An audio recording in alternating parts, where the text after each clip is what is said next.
बागेश्वर धाम भारत और विश्व का एक प्रसिद्ध तीर्थ स्थल है। यह भारत का एकमात्र चमत्कारी धाम है जिसने आज के युग में साइंस और टेक्नोलॉजी को हिलाकर रख दिया है।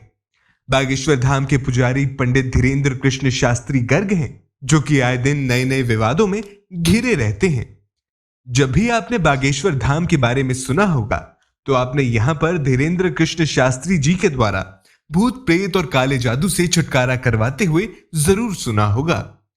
क्या आपके मन में भी ये विचार आया है कि बागेश्वर धाम की सच्चाई क्या है? तो आज आपका ये विचार आपके मन से दूर होने वाला है।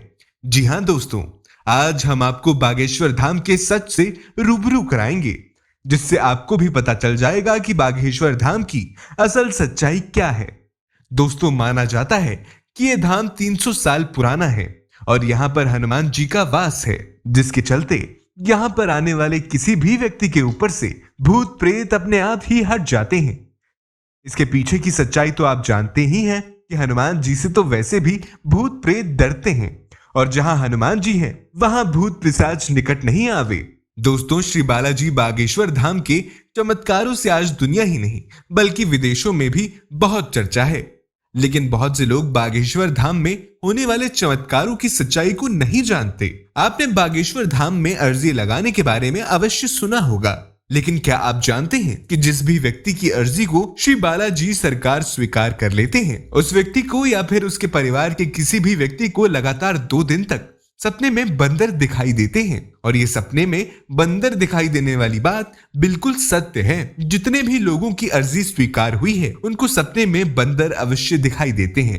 अगर हम बात करें बागेश्वर धाम के महाराज धीरेन्द्र कृष्ण शास्त्री जी की, तो वो भगवान शिव के अवतार हनुमान जी के एक परम भक्त हैं।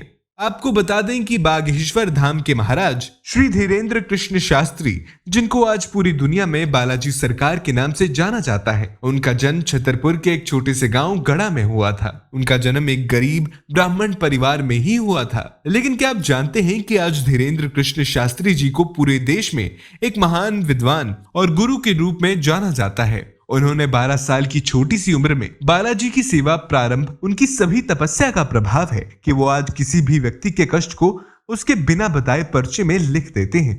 वो यहाँ तक बता देते हैं कि आप क्या सोच रहे हैं। उनके द्वारा लिखा गया एक एक शब्द 100% सत्य होता है। आज तक कोई भी उन्हें झूठा साबित नहीं कर पाया। कुछ बड़े बड़े न्यूज चैनल वाले बागेश्वर बाबा जी की परीक्षा लेने के लिए भी दिव्य दरबार में पहुंचे। उन्होंने ये पता लगाना था कि क्या सच में बाबा जी के पास शक्तियां हैं भी या नहीं। लेकिन बागेश्वर बाबा जी ने उल्टा उनकी खुद की ही पोल खोल दी और मीडिया वाले अंत में बागेश्वर धाम में नतमस्तक होकर वापस लौटे। बागेश्वर महाराज जी ने बालाजी सरकार की कृपा से हजारों भक्तों का भला किया है और अब वर्तमान में तो बागेश्वर महाराज जी विदेशों की यात्रा कर रहे हैं।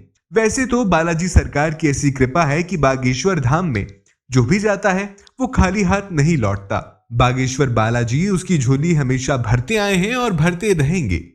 इसी के साथ ही बागेश्वर महाराज दूसरे जिलों या अन्य राज्यों में अपनी कथा करने और दरबार लगाने के लिए जाते हैं, तो वहां भी बड़े बड़े मीडिया कर्मी और पत्रकार बागेश्वर महाराज जी की परीक्षा लेने की कोशिश करते हैं और उन पत्रकारों को हर बार हार का सामना ही करना पड़ता है और अंत में पत्रकारों को बागेश्वर महाराज और बालाजी के चरणों में नतमस्तक होना पड़ता है। बागेश्वर धाम के श्री धीरेन्द्र कृष्ण महाराज का जन्म 4 जुलाई 1996 को गढ़ा छतरपुर मध्य प्रदेश में हुआ। लोग इन्हें महाराज बागेश्वर धाम के नाम से तथा चमत्कारी महाराज के नाम से भी जानते हैं।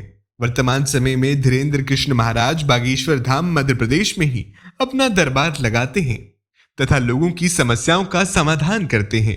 बागेश्वर धाम महाराज ने बचपन से ही रामायण महाभारत जैसे महान काव्यों का अध्ययन किया था। इसके बाद इन्होंने वृंदावन में जाकर आगे की पढ़ाई करने की कोशिश की, लेकिन गरीबी की वजह से वृंदावन में आगे पढ़ाई नहीं कर पाए, तो इन्होंने बागेश्वर धाम में स्थित हनुमान जी के मंदिर में ध्यान लगाना प्रारंभ कर दिया।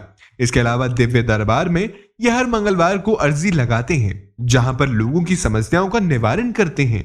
यहाँ लोग अर्जी लगाने से पहले यहाँ के टोकन को खरीदते हैं और उसके बाद नारियल को लाल कपड़े में बांधकर अपनी मनोकामना पूरी करने के लिए यहाँ पर 21 बार मंदिर की परिक्रमा लगाते हैं। यहाँ अर्जी लगाने के लिए कई सारे लोग आते हैं और दिव्य दरबार में जाकर पंडित धीरेन्द्र कृष्ण महाराज के प्रवचन सुनते हैं। बागेश्वर धाम पर बालाजी महाराज की कृपा है, जिससे पंडित धीरेन्द्र शास्त्री बड़ी आसानी से ये सब कर पाते हैं। इसके पीछे पंडित धीरेन्द्र शास्त्री जी के कठोर परिश्रम का ही फल है और ये बागेश्वर धाम की सच्चाई है। दोस्तों, अब तो आपको पता चल ही गया होगा कि बागेश्वर धाम कोई पाखंड नहीं बल्कि आस्था से भरा हुआ स्थान है, जहां पर लोगों की समस्याओं का समाधान होता है। क्या आपने पहले कभी बागेश्वर धाम के बारे में सुना है? आप हमें नीचे कमेंट सेक्शन में कमेंट करके जरूर बताएं और साथ ही साथ ऐसे इंटरेस्टिंग वीडियोस देखने के लिए हमारे चैनल को लाइक एंड सब्सक्राइब करना ना भूलिएगा। हम आपके लिए इस तरह के वीडियोस लाते रहेंगे। तब तक के लिए धन्यवाद।